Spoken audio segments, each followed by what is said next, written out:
The Denver Broncos decimate the Los Angeles Chargers in Sunday's big-time AFC West divisional win. What does this mean for the Broncos as they go forward with 4 games left? We're going to dive deep into that and much more on today's Locked On Broncos post-game report. You are Locked On Broncos, your daily Denver Broncos podcast. Part of the Locked On Podcast Network. Your team every day. The Denver Broncos are relevant here in the month of December, and Sunday's big-time victory against the Los Angeles Chargers puts them within 1 game of the division lead inside the AFC West. Who would have thought here? Broncos Country, welcome into a brand new episode, Locked On Broncos, your daily Denver Broncos podcast. Part of the Locked On Podcast Network, your team every day. Just a reminder, Broncos Country, you can get this podcast for free on YouTube or wherever you get your podcast every single day, all year long. So special shout out to all the everydayers out there and those of you who make us your first listen of the day every single day. I'm Cody Roark, Broncos reporter for Mile High Sports, joined alongside, as always, by Sayre Bedinger, site expert, predominantly orange.com. Today's postgame report is brought to you by PrizePicks, the easiest and most exciting way to play daily fantasy sports. Go to prizepicks.com/LockedOnNFL and use code, all lowercase, LockedOnNFL for a first deposit match up to $100. Sayre, coming into this game, we all knew, we talked about it in the buildup, this is a must-win for the Denver Broncos. And man, did they just come in with this reckless abandon, this physical intent.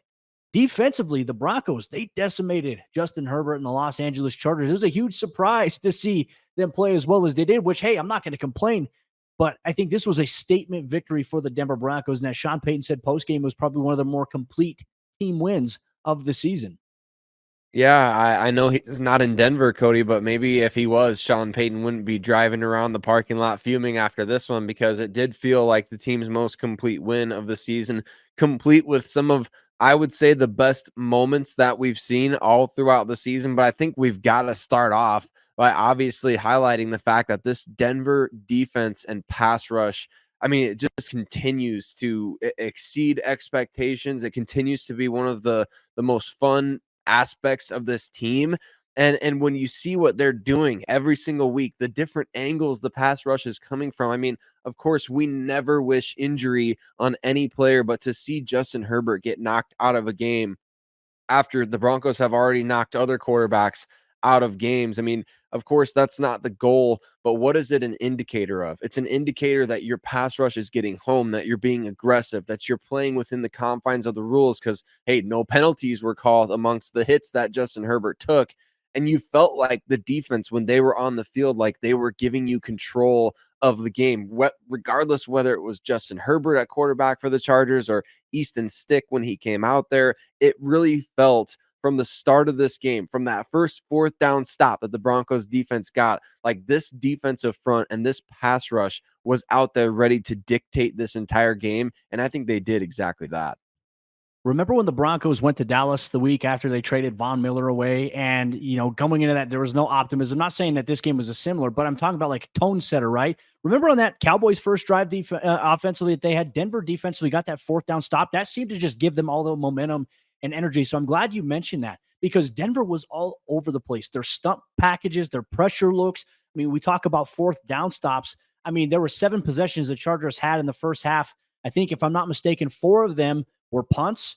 2 of them were turnover on downs. 1 of them was an interception. So Denver was smothering all over that. And obviously, we wish Justin Herbert the best. Seems like he's got a fractured right index finger on his throwing hand, which could put his season completely on the shelf, which means, hey, Denver's got one more matchup against the Chargers coming up here on New Year's Eve. But, I mean, Sayre, you talk about the pressure. Let's look at some of the major stats here for Denver defensively, okay? 6 sacks by the Broncos defense on the afternoon. 6 sacks by 6 different players. Everybody getting involved, from Justin Simmons, PJ Locke.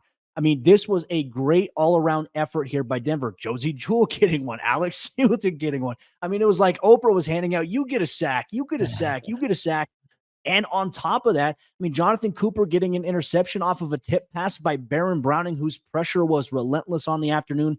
That was big. But not only that, the Chargers and Brandon Staley's affinity for going forward on 4th down, they were 0 for 4 on 4th down.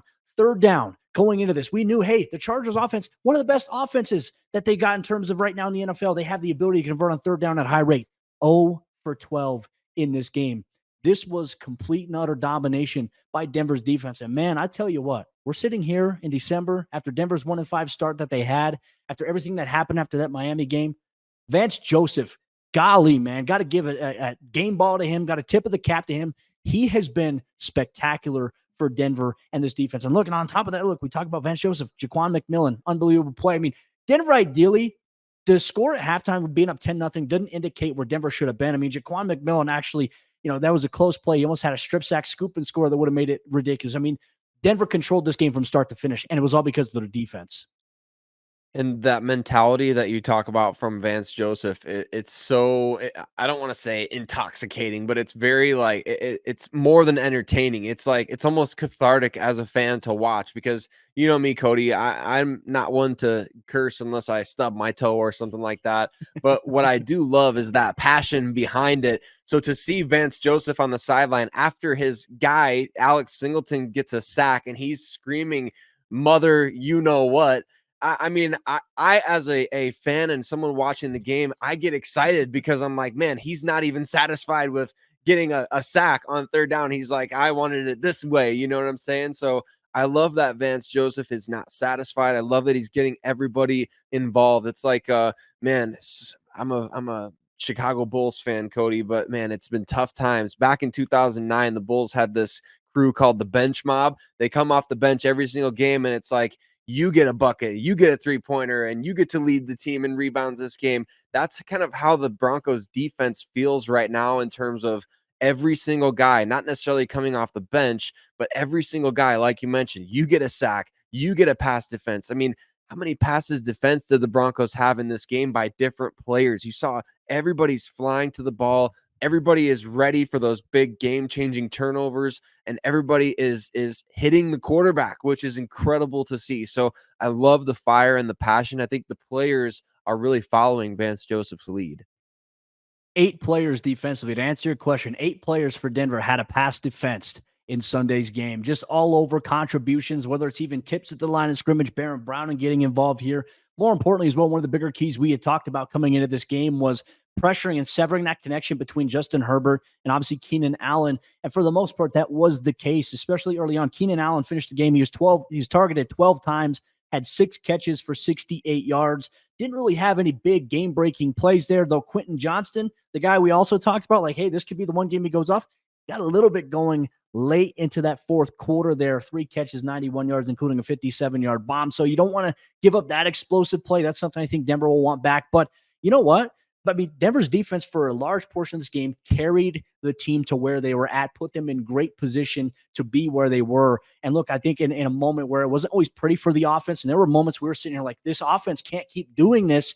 They also had a very, very important drive that really redeemed them for how they played through 3 quarters of play in Broncos country. That is something we're going to dive deep into here on today's episode, Locked On Broncos.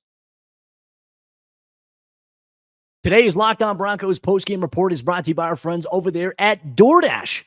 Time to pull out your Lucky Charm jersey and order your favorite apps and snacks on DoorDash because it's football season again. And if you did that on Sunday as the Broncos took on the Los Angeles Chargers, not only were you rewarded with a victory, you were rewarded with your favorite local restaurants, whatever you may have, even if you were tailgating at home. DoorDash has you covered here. My personal favorite, I actually ordered in DoorDash during Sunday's game, Sayre.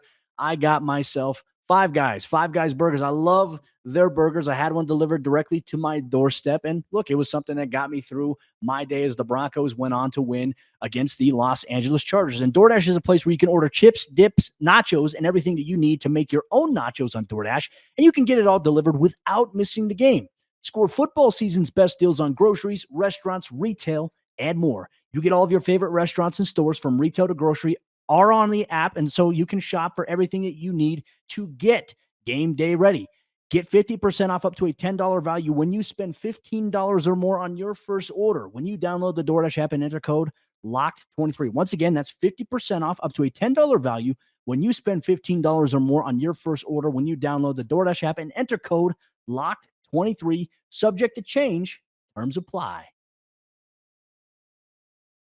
The Denver Broncos offense totally redeemed itself in the final handful of minutes of this victory against the Los Angeles Chargers. And we're going to break down the offensive performance and some of the mastery by Sean Payton in this game. But really, Cody, I think we got to stop and say thank you to every single person that makes Locked On Broncos their first listen of the day every single day. Huge mile high salute to every single one of you listening, free and available everywhere that you get your podcasts, right here on the Locked On Podcast Network, where you know it's your team every day. And you can also watch the show on YouTube, where we appreciate every single one of you jumping in the comment section, especially once again on a victory Monday. The Denver Broncos are 7-6. They're in the playoff race. They're the only AFC West team that won in week 14. So, hey, enjoy this one, Broncos country. And let's talk about this offensive performance, Cody, because once again, felt like they just had success in spots early on in this game, or maybe for the majority of the game, but they really, what was the most impressive about this performance offensively for Denver was the way that they closed it out. But I'll tell you what, they didn't get off to the best start either, because their first drive of the game, I mean, first play, Russ throws a pass to Marvin Mims on an out route, and Russ put it a little bit behind him, but Mims also got both hands on the ball. So you can make, okay, hey, both guys, obviously, Marvin's got to haul that in. Russ maybe should put it a little bit more to the outside. Ends up being picked by Michael Davis, and then Denver's defense forces a turnover on downs on fourth down. They get the stop. So that really kind of set the tone a little bit. It didn't get off to a great start, but then all of a sudden, Denver just methodically tried to march their way downfield in certain situations. We mentioned the, Jonathan Cooper interception, got the ball on the 3-yard line. Javonte punches it in. The overall offense was lackluster, I'd say, just from a flow standpoint. Once again, third down was rough. I even saw you put out a tweet there on one point. You're like, the Broncos' incompetence on third down is taking years off of my life. I know you were frustrated a little bit there. And look, Denver's offense through 3 quarters of play, we'll be very honest here. Look, Denver obviously got the win. It wasn't good enough. And if they keep playing like that against teams that maybe aren't turning the football over, it's not sustainable. They have to find a way to play better going forward. But here's where we put the ribbon on it. Here's where we say, you know what? We're going to eat crow on this one, because Denver's offense in the fourth quarter absolutely redeemed themselves. And look, I'll let you talk about the big play in the third quarter, but I think the defining moment here for Denver's offense was that fourth quarter. Okay, the Chargers go down there, they score. Okay, all of a sudden it's 17-7 at that point. Denver's got, a position where, oh, geez, it's a 10-point game. There's still 10 minutes left in this game. It's crucial juncture time here. What is Denver going to do? And you mentioned the third down struggles here with Sayre. They rack off a 13-play, 75-yard drive that takes 7 minutes and 26 seconds off the clock. But here's the best part about it, right? Not only does it end in a wide open touchdown to Adam Troutman off of what I think is a beautiful play design by Broncos head coach Sean Payton. Russ could have kept it himself and ran for the first down, saw Troutman wide open. Bang. That was the dagger from a point standpoint, 24-7. But on that drive there, they faced 4 third down situations, and they were 4 for 4 on third down. Some of them also being a little bit lengthy there. We've seen Adam Troutman yards after the catch. To me, as bad as the offense was through 3 quarters of play, minus one big play I'll let you talk about here to really kind of talk about where Denver's at right now. That fourth quarter drive by the offense, that was bully ball. That was, you know what, we need something. Let's see something. And Russell Wilson, the Broncos offense, they showed us. They did, absolutely. And it was, once again, as we saw at the end of the first half, their 2 best drives of the game, they always seem to happen when who's on the field, Cody? Number 25, Samaje Perine. I'm just saying, can we get the Samaje Perine offense a little earlier in the game? Man, that 2-minute offense for Denver, it worked at the end of both halves, obviously in very different situations there. But yes, Russell Wilson made the plays that he needed. And like you said, converting 4 third downs on that final drive. So what does that mean? That means that before that drive, the Broncos were 4 for 12 on third downs, which is when I'm tweeting, man, the incompetence on third downs is taking years off my life. But then you end the game, obviously, aside from a kneel down on the final possession, you end the game 8 out of 16. So you go from 33% to 50% on third downs in one drive, which is obviously it's frustrating on the one hand, because you're like, why can't we do more of this throughout the course of a game? And then on the other hand, you're like, man, at the Broncos, they've got some things cooking there with when Russell's running for first down, Samaje's breaking top, Adam Troutman is gaining yak on the final drive there, Cody. What world is this that we're living in here? It's pretty awesome to see. But I think the biggest game changer offensively in this game is hey, when Jerry Jeudy's struggling to make plays, which we're gonna eventually talk a little bit more about that, but Jerry Jeudy in the passing game, they're struggling, they're not getting anything going. Who are you gonna call? You're gonna call Courtland Sutton, and he's gonna go out there and get you a play with pass interference, with one hand. It doesn't matter. Courtland Sutton's touchdown catch, Cody, to put this game basically. I mean, obviously it was 17-0 at that point. It felt like it was a bit out of reach for him to make the play that he did right there.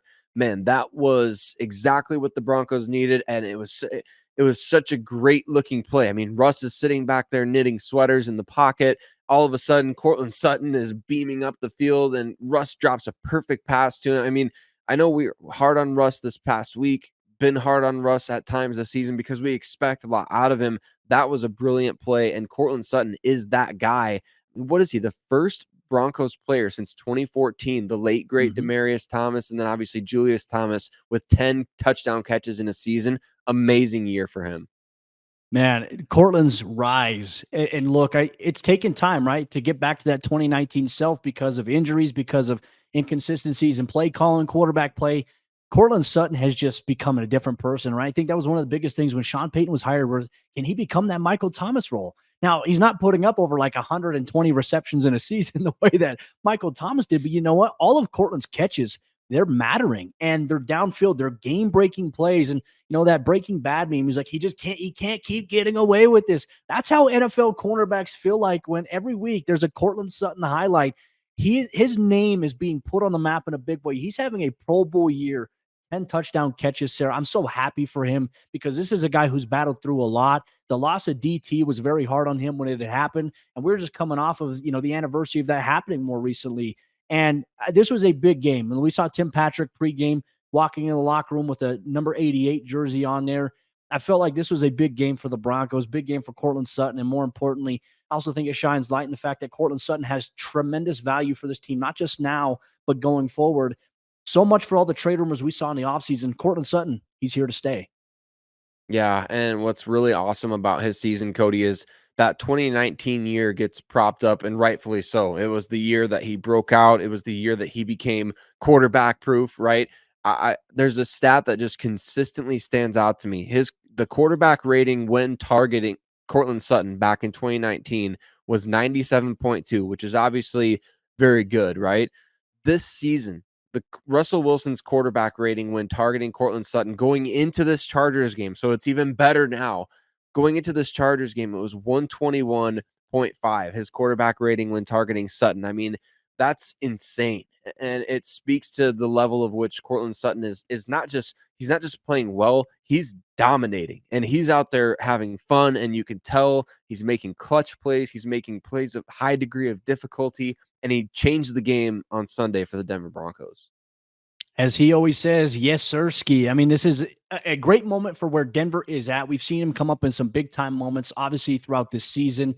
10 touchdowns. Now, look, if he averages one more a game, he could get to the point where, hey, he could get to 14 touchdown catches on the season. It looks like a good trend that I might get on here as the Broncos season kind of comes towards its end of the regular season stretch. And look, playoffs are very much in play here. The Broncos in a very, very good spot after Sunday's game. They got some help as well. And on top of that, dealing with some injuries. We'll dive deeper into that here on today's episode, Locked On Broncos. Today's Locked On Broncos post-game report is brought to you by our friends over there at PrizePicks. And PrizePicks is daily fantasy sports done right. PrizePicks is the largest daily fantasy sports platform in all of North America. They're the easiest and most exciting way to play DFS, where it's just you against the numbers. And PrizePicks is the most fun that I've had, winning up to 25 times my money this football season. You just select two or more players, you pick more or less in their projected stats, and then you place your entry. If you want to play alongside some of PrizePicks' favorite players like rapper Meek Mill and comedian Andrew Scholes, you can now find community plays under the promos tab of the app to view entries from some of the biggest names in the PrizePicks community each and every single week. PrizePicks even offers a reboot policy so that your entries, they stay in play even if one of your players gets injured. For football and basketball games, if you have a player who exits the game in the first half and does not return in the second, that player is rebooted. PrizePicks is the only daily fantasy sports platform with an injury insurance policy. Go to prizepicks.com/LockedOnNFL and use code LockedOnNFL for a first deposit match up to $100. Once again, go to prizepicks.com/LockedOnNFL and use code LOCKEDONNFL for a first deposit match up to $100. As we jump into the fourth quarter action on today's episode of Locked On Broncos postgame report, Denver improves to 7-6 on the season. And look, there's a lot of excitement right now in Broncos country. But Sayre, there's one thing I think that is very exciting in the eyes of the fan base after Sunday's game. Not only did the Broncos win by beating the Chargers, there's an AFC West loss for them. The Las Vegas Raiders lost 3-0 at home to the Minnesota Vikings. There's another AFC West loss. The Kansas City Chiefs lost at home to the Buffalo Bills in what was a wild game. We won't dive deeper into that. You can check out the Locked On Sports Today podcast 24/7 as it's going on. You can check out those shows respectively. But that loss and Denver's win, the Broncos, Sayre, they are one game out from the AFC West lead inside the division, which makes last week's game a little bit more dicey in terms of them losing to Houston, which makes that week 1 loss and that week 2 loss against the Commanders and the Raiders and those back-to-back weeks. Gosh, it just really puts it into a microscope here. Denver is improving. They're much better here. Sean Payton's got these guys ready to play. Denver is in the playoff hunt in a big, big way right now.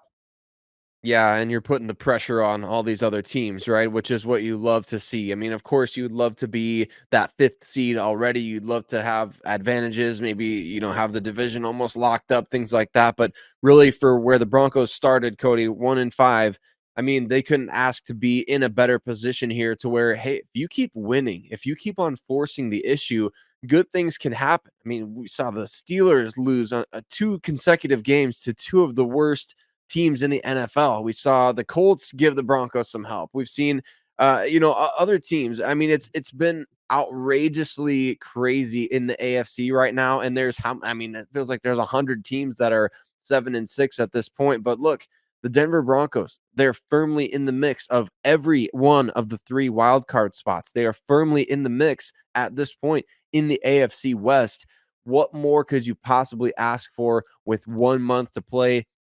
It's the fourth quarter. I said last week that going into this Chargers game feels like you're down by 3 or 4 points going into the fourth. Well, I feel like the Broncos maybe just got themselves a field goal here. If you were down by 4, now you're down by 1 point in the fourth quarter, and it feels like you have momentum. Like, that's where it feels like the Broncos are right now. Cody is playing with momentum in their favor. They're well coached. They're situationally very good. I know they're not perfect, but obviously no team in the NFL is. I mean, the Philadelphia Eagles over to my right here, they've proven this season they're anything but perfect as well. So it's going to be a race to the finish line, and I can't help but think the Broncos have given themselves a really good chance to potentially cross in the AFC.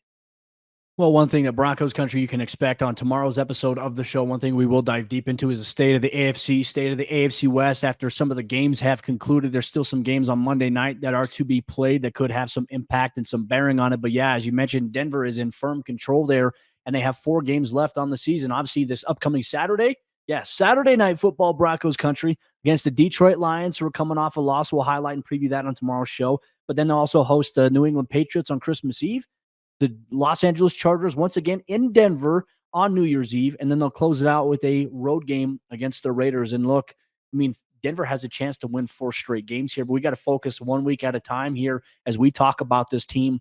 Denver very much in control of that, but one thing they were not in control of in Sunday's game, unfortunately, they incurred some injuries and some incidents had happened that, we're just hoping for the best for some players here.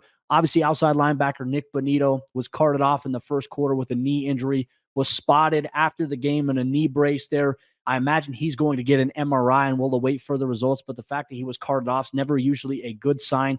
So we're hoping that Nick Bonito is going to be okay, and hopefully it's nothing serious. But we'll wait for the MRI results more than likely on Monday morning or Tuesday, and we'll give you an update on that status as it goes forth. But something scary happened during this game, Sayre, and there wasn't a lot of clarity early on, especially coming out of the second half. But it was ruled that Quinn Miners was out for the remainder of the game once the third quarter started with an illness. And so I think everybody was wondering, what does this mean?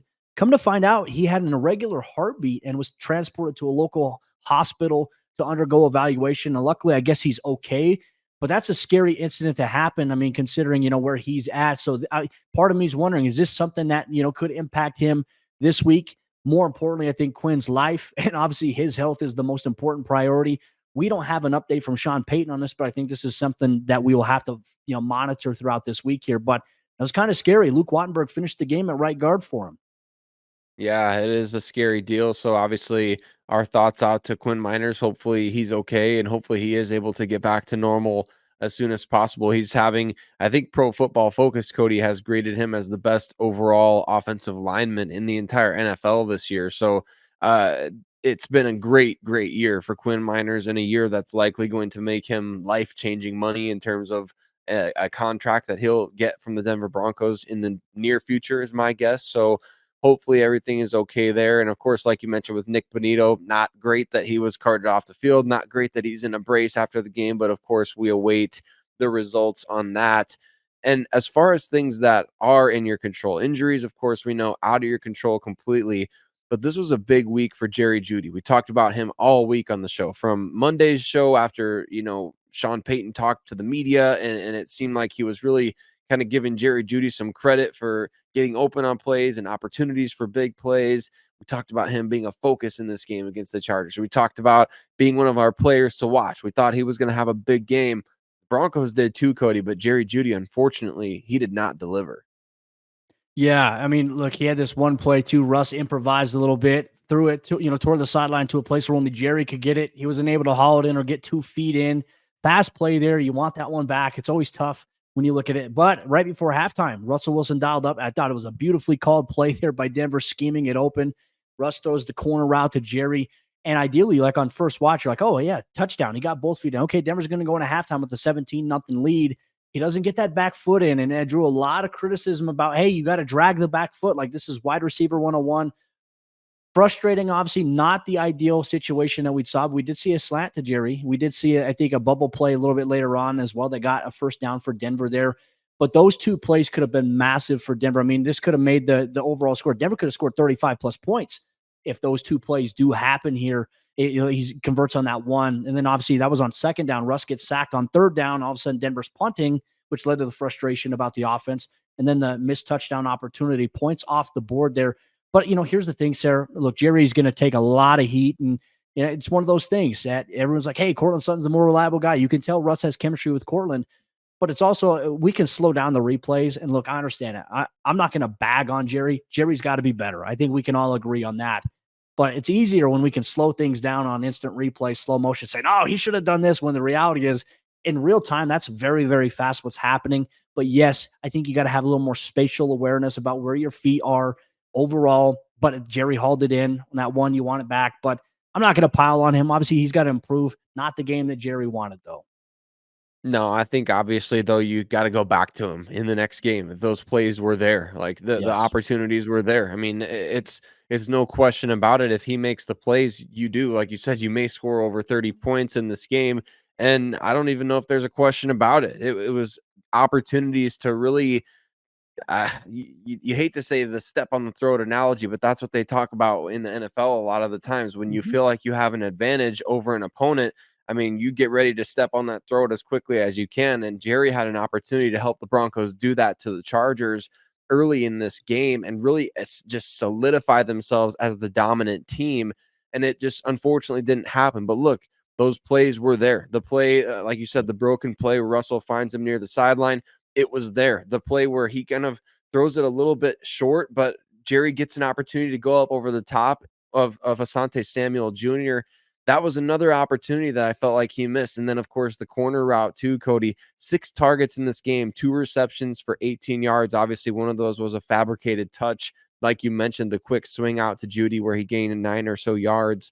I mean, it's just it's those opportunities that, hey, if that ends up being the difference in a game where you have an opportunity to go make the playoffs, that's a bigger deal now that we're talking about. But I think you go back to Jeudy in the next game and believe that those plays are still going to be there.